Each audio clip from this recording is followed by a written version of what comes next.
Secret recipe MDH का जीरा SIP jaljeera मसाला। SIP SIP जीरा सिप MDH का जलजीरा जीरा सिप MDH का जीरा सिप। सीज़फायर के बाद प्रधानमंत्री मोदी ने बैठक की है।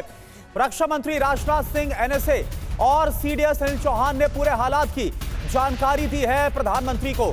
तो आपको बता दें कि जो मौजूदा हालात है उसको लेकर प्रधानमंत्री के साथ बैठक की गई। सीज़फायर का जब इम्प्लीमेंटेशन हुआ, लागू किया गया कल शाम 5 बजे। इसके बाद यह बैठक काफी अहम मानी जा रही है। रक्षा मंत्री राजनाथ सिंह, NSA अजीत डोभाल और CDS ने पूरे हालात की, जो मौजूदा हालात है उसकी जानकारी प्रधानमंत्री को दी।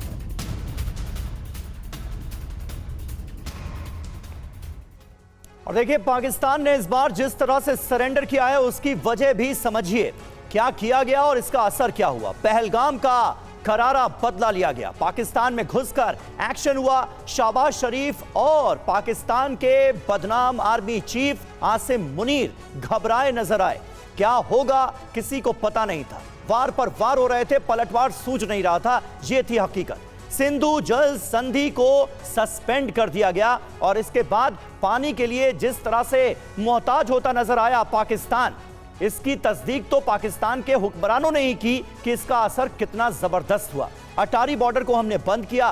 पाकिस्तान से हर तरह का व्यापार रोक करके आर्थिक तौर पर उसे बड़ी चोट पहुंचाई गई। सेना का जबरदस्त एक्शन, इसके बारे में तो क्या ही कहा जाए। पाकिस्तान बुरी तरह से डरा बिलबिलाया नजर आया। सूझ नहीं रहा था कि इस एक्शन का जवाब कैसे दिया जाए। पाकिस्तान में डर का माहौल था। मुनीर को समझ में आ गया कि जीतना बहुत मुश्किल है और इसीलिए पाकिस्तान की जो आर्मी थी वो पूरी तरह से सरेंडर मोड में नजर आई।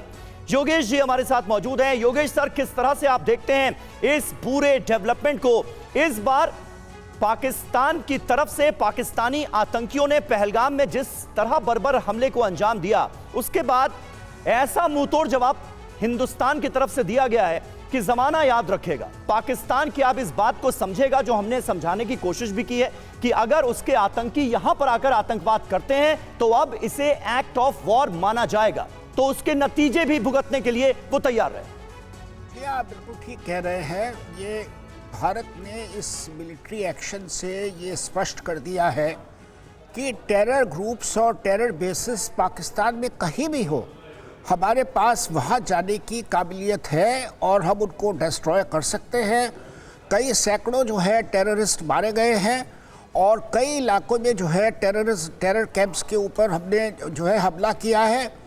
इसके अलावा इस स्ट्राइक से हमने ये भी साबित कर दिया कि जो भारत की मिलिट्री कैपेबिलिटीज़ है वो पाकिस्तान से बहुत बेहतर है और पाकिस्तान का जो एयर डिफेंस सिस्टम है वो बहुत कमज़ोर है, उसको हमने नाकाम कर दिया। और जो भारत का एयर डिफेंस सिस्टम है वो उसके मुकाबले में बहुत स्ट्रांग है। तो दोनों मुल्कों में जो ये इकोनॉमिक और मिलिट्री एसिमेट्री है वो बहुत ज़्यादा बढ़ चुकी है। इसलिए पाकिस्तान को ये भूल जाना चाहिए कि वो भारत की बराबरी कर सकता है। और तीसरी बात हमने ये स्पष्ट कर दी कि दुनिया की सपोर्ट आज भी जो है वो भारत के साथ ज़्यादा है। भारत की इकोनॉमी ज़्यादा स्ट्रॉन्ग है।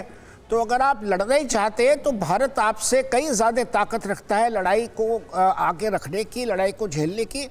लेकिन एज ए प्रिंसिपल जो है भारत लड़ाई में विश्वास नहीं रखता और हमारा कहना यह है कि भाई इस तरह के झगड़े जो है वो शांति तरीके से सुलझाए जाए। लेकिन अभी भी हमने पाकिस्तान के ऊपर कई पाबंदियां जो है रखी हुई है, जैसे इंडस वाटर ट्रीटी वगैरह है।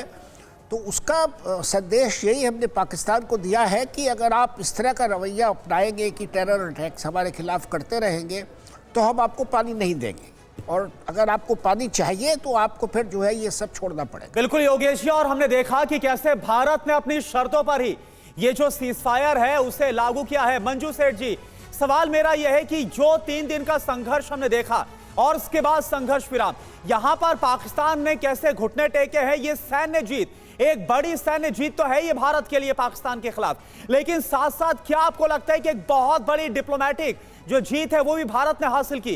क्योंकि सिंधु जल समझौता तमाम दबाव के बावजूद भी, और पाकिस्तान ने ना जाने कहां का अंतर्राष्ट्रीय मंच पर जाकर अपना रोना रोया, लेकिन उसके बावजूद भारत ने अपनी शर्तों पर ही यह सीज़फायर किया। कितनी बड़ी जीत के तौर पर आप इसे देख रही हैं? ये बिल्कुल आपने सही कहा, ये हमारी एक जीत रही है।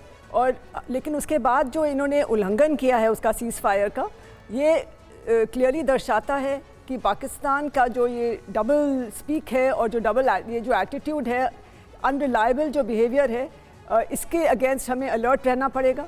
और ये बिल्कुल एक जो हमारा एक अपर हैंड आया है इस वक्त, उसको हमें नेगोशिएशंस में यूटिलाइज़ करना पड़ेगा, एक परमानेंट सोल्यूशन निकालना पड़ेगा। और इनको बिल्कुल जैसे आपने कहा, क्लियरली हमने कह दिया है कि एक्ट ऑफ वॉर कंसिडर किया जाएगा अगर एक भी और टेरर अटैक होता है इंडिया में। तो ये एक क्लियर मैसेजिंग है उनके लिए। और इसी को लेकर, और क्योंकि हमने जैसे सब और पैनलिस्ट ने कहा कि हमने इसको एक क्लियर मैसेज दिया है, हमारी जो ताकत है और हमारी जो इकोनॉमिक पावर है, डिफेंस कैपेबिलिटी है, उनसे कई आगे है और वो समझ गए हैं। इसीलिए मुझे लगता है कि ये सीज़ फायर हुआ है, नहीं तो शायद और चलता रहता। जब उनको लगा बिल्कुल एक ब्रेकिंग पॉइंट आ रही है तो वो मान गए हैं।